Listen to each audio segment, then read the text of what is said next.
understanding, though, of the need to develop angles and not come straight down the middle. Although that left hand landed for Pacquiao and maybe hurt Floyd Mayweather.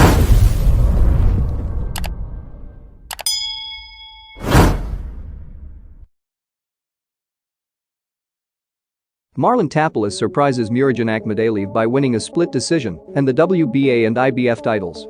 For the Filipino boxing scene, resurgence is ongoing. Marlon Tapales defeated Murodjon Akhmadaliev in a controversial split decision fight to capture the WBA and IBF junior featherweight titles in 2023, giving the Fighting Proud Nation its second major champion. In their Saturday Night Dazn co-feature from San Antonio, Texas's Boeing Center at Tech Fort, Uzbekistan's Akhmadaliev triumphed by an unexpectedly overwhelming score of 118-110 on one card, while Tapales claimed identical scores of 115-113 to become a two-division champion. The Southpaw-only title has trouble gaining traction. The first live fight action for Akhmadaliev since the 2016 Olympic bronze winner shattered his left fist in a knockout victory over Ronnie Rios on June 25 at this very venue. The opening round was slow-paced as neither boxer advanced past their jab. Tapales took advantage of the titleist's hesitation and delivered the cleaner blows despite having little movement. The first meaningful blows of the bout were thrown by Tapales in round 2, a former WBO bantamweight champion who lost the title almost 6 years prior. Akhmadaliev didn't answer right away, despite the fact that he was more active in round 3 as he closed the margin. In the last minute of round 4, Akhmadaliev caught Tapales off guard with a right hook off the jab. There hadn't been much prolonged action from either combatant up to that point, making it by far his most memorable moment.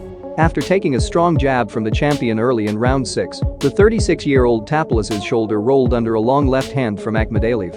Akhmadaliev threw harder blows and used the momentum of a partially blocked right hook to knock Tapales to the ground. As Akhmadaliev began to pounce late in the round, Tapales engaged in back-and-forth combat. At the beginning of the second half of the game, Akhmadaliev was completely in his offensive flow.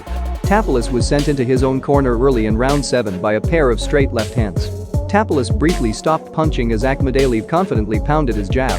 Tapales was hit on the chin by the reigning champion's overhand left, but not completely because the former bantamweight champion managed to stand up. 8-round battles saw Tapales fighting more purposefully. Sadly, it didn't have a good outcome because Akhmadaliev was challenging to hit, even at close range. In the opening moments of round 9, Akhmadaliev boxed from the sidelines in an effort to bring Tapales in and punish him with counterpunches. The reigning champion was forced to retreat since Tapales didn't accept the bait, but also didn't throw anything, land anything, or even just throw nothing. Late in the round, Akhmadaliev cornered Tapales but couldn't shake the rival. The beginning of round 10 saw a more powerful assault. In response to Tapales' resistance, Akhmadaliev unleashed 2 left hands. The Uzbek southpaw unleashed an overhand left that was more impressive in sound than in its real impact. At the minute mark, Tapales increased his jab 3 times, but he was unsuccessful.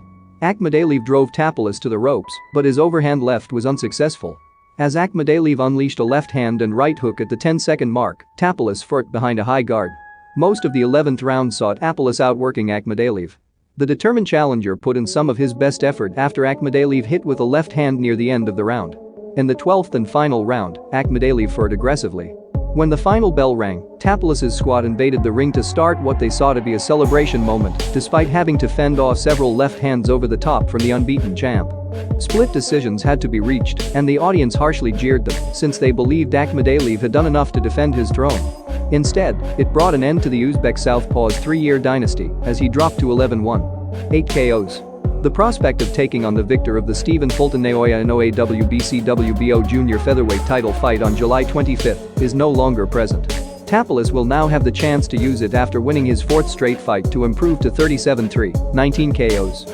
Sean Gibbons, Tapales' co-promoter, told DAZN's Chris Mannix, "We will be ringside for that fight." That's our boxing update for now. This is Boxing Sports Zone. Please don't forget to like, subscribe and hit the notification bell for more videos and updates.